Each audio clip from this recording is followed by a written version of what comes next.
Hello दोस्तों। आज मैं आपको भारत की सबसे वीर और खतरनाक रानी की कहानी सुनाने वाला हूं। एक ऐसी रानी जिसने अंग्रेजों की ताकत को चुनौती दी और अपने साहस से इतिहास बदल दिया। ये कहानी है झांसी की रानी लक्ष्मीबाई की, जिसने कहा था, मैं अपनी झांसी नहीं दूंगी। तो चलिए शुरू करते हैं इस वीरता और बलिदान से भरी कहानी। साल 1857, वाराणसी की पवित्र धरती। यहां जन्म हुआ एक ऐसी बच्ची का जो आगे चलकर पूरे अंग्रेजी साम्राज्य को चुनौती देने वाली थी।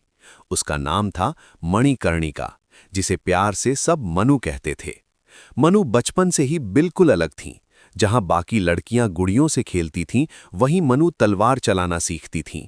उन्हें घुड़सवारी करना, तीर चलाना और युद्ध की कला में महारत हासिल करना बेहद पसंद था। उनकी परवरिश पेशवा बाजीराव द्वितीय के दरबार में हुई। वहीं उन्होंने नाना साहिब और तात्या टोपे जैसे योद्धाओं के साथ खेलते खेलते युद्ध कौशल सीखा। धीरे धीरे मनु इतनी निडर बन गईं कि बड़े बड़े योद्धा भी उनकी तारीफ करते थे। समय बीतता गया और मनु बड़ी हो गईं।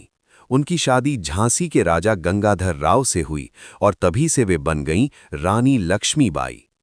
झांसी की रानी बनने के बाद उन्होंने राज्य को बहुत अच्छे से संभाला, लेकिन उनकी जिंदगी में एक बड़ा दुख आया।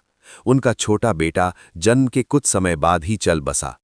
राजा गंगाधर राव भी इस दुख को सहन नहीं कर पाए और बीमार रहने लगे। इसके बाद रानी और राजा ने एक बच्चे को गोद लिया, दामोदर राव। लेकिन अंग्रेजों की नज़र झांसी पर थी। अंग्रेजों ने एक नियम बनाया था, डॉक्ट्रिन ऑफ लैप्स, जिसके अनुसार अगर किसी राजा का कोई सगा वारिस नहीं है तो उसका राज्य अंग्रेज अपने कब्जे में ले सकते हैं। उन्होंने रानी लक्ष्मीबाई को आदेश दिया, झांसी अब अंग्रेजों के अधीन होगी। लेकिन रानी लक्ष्मीबाई कोई साधारण रानी नहीं थीं। उन्होंने दृढ़ आवाज में कहा, मैं अपनी झांसी नहीं दूंगी। यहीं से शुरू हुई असली कहानी। साल 1857, भारत में विद्रोह की आग भड़क चुकी थी। हर तरफ अंग्रेजों के खिलाफ क्रांति हो रही थी। रानी लक्ष्मीबाई ने भी इस मौके को पहचाना और अपनी सेना को तैयार करना शुरू कर दिया। उन्होंने महिलाओं को भी युद्ध के लिए प्रशिक्षित किया। उनकी सेना में झलकारी बाई जैसी वीरांगनाएं शामिल थीं। जब अंग्रेजों ने झांसी पर हमला किया तो किले के चारों ओर युद्ध छिड़ गया।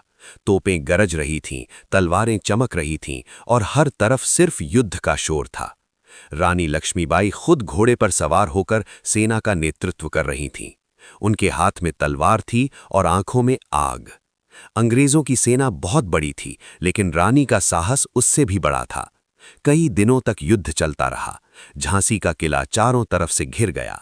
हालात बेहद खराब हो गए, लेकिन रानी ने हार मानने से इनकार कर दिया। एक रात उन्होंने एक ऐसा कदम उठाया जो इतिहास बन गया।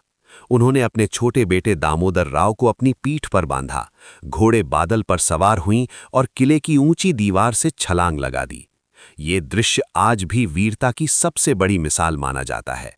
इसके बाद रानी लक्ष्मीबाई कालपी पहुंची, जहां उन्होंने तात्या टोपे के साथ मिलकर फिर से सेना तैयार की। उन्होंने हार नहीं मानी, बल्कि और ज्यादा ताकत के साथ वापस लौटी। फिर उन्होंने ग्वालियर पर कब्जा कर लिया और वहां भी अंग्रेजों के खिलाफ मोर्चा संभाला। अब अंग्रेज भी समझ चुके थे कि ये रानी साधारण नहीं है। उन्होंने अपनी पूरी ताकत झोंक दी।